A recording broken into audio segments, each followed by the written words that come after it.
There was an article on the internet about migraine headaches, and they're trying to say that exercise now could help with migraine headaches.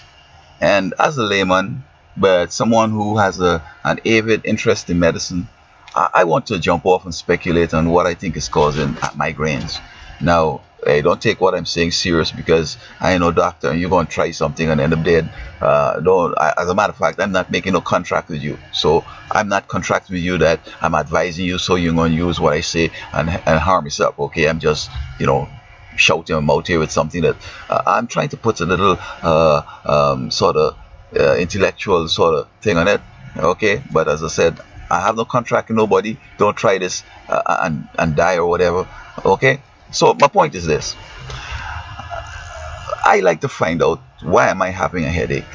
It seems to be the better way to go than to try and exercise or trying some pain pills or whatever. Now, elementary biology, in my high school biology, I studied about the homeostatic mechanism. Now, this homeostatic mechanism alerts you when the body has a sort of imbalance, and it might be headache or it might be some other thing, but I think mostly it is headache. And if you have a persistent imbalance, you can have a persistent headache that maybe comes through as a migraine headache. Now, for example, insufficient water seems to give headaches. And if you persistently, because that's one of the symptoms, they said, dehydration or bloating, retention of water. Okay? And generally, it has to be with nutrition. If you're lacking, say, some vitamin or something that will end up giving you scurvy or your bones weakening because you're not having calcium and vitamin D and out in the sun and so on, that also could probably lead to the homeostatic mechanism alerting you by a headache. And so people are doing things now than they weren't doing, and the environment also is being polluted with things that never existed in the past. And if migraines are increasing, it's obvious because these things are increasing. Perhaps your body isn't getting enough oxygen because of the pollution and probably the smoking and the sort of partial emphysema that is causing a transfer and exchange of gases to be minimized.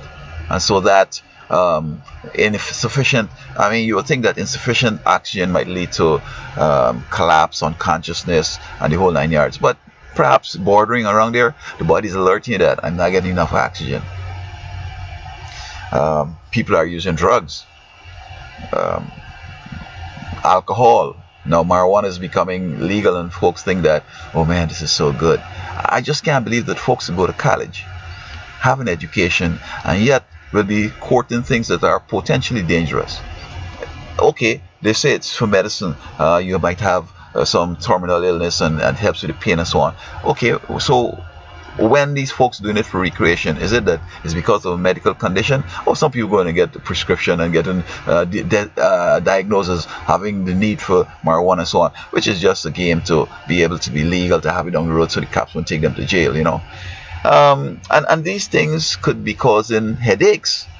In fact, subconsciously, the body, with the learning that we might have had, and then the folkways and the norms and the mores and so on that we're violating, that also probably could cause a headache. So subconsciously, you might be aware that alcohol is poison, nicotine is poison, and the TH whatever in the marijuana and all that stuff is harmful. And so while it might seem as if the law is becoming lenient and you could try it, your body's rebelling against it. Not only from the sort of the culturation that you've had that probably is not good for you, but the effects of itself. So when you smell it, it could be, causing you the headache. So I think that this headache thing, in my view, it is just straight up the body alerting that something ain't right. Um, apart from deficiencies in the body, we might also having some tendencies which subconsciously we know, and it's working to give us this headache. And if we were to explore it, we say, every time I get a headache, I'm thinking about smoking or drinking or something like that. What else? Some folks will stay in all time. They just want to do computers from the inside into the car to the office or wherever. Hardly people working out in the sun now. So could the potential for osteoporosis cause one to have that headache, which is persistent and hard because we're not doing the right thing?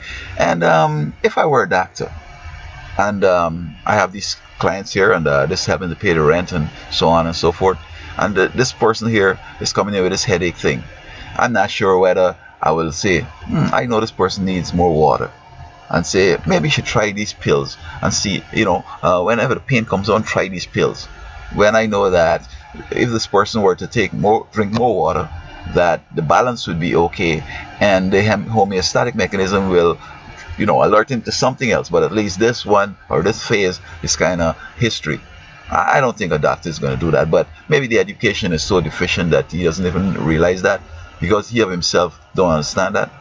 And we might be eating and not getting the energy from the food, so that while we think that we're filled, the body is not getting the carbohydrates sort of digested to give us the energy we need, and so we're going and eat more and more, and this is causing a backup in the system, because in the morning one might, or sometime in the day, one might have had ham and chicken and eggs and whatever, and that should take 4 or 5 hours, but the carbohydrates part of the food, which would normally give the energy, is not processed, and so the person is lacking energy, so the person going to eat some more, throwing some more meat again, some more proteins, and so it's a build up in the system, build up, all the whole system is built up with different layers of foods that one has to wait on the next one. So again, subconsciously body must recognize that, between the food and the stomach and that acid,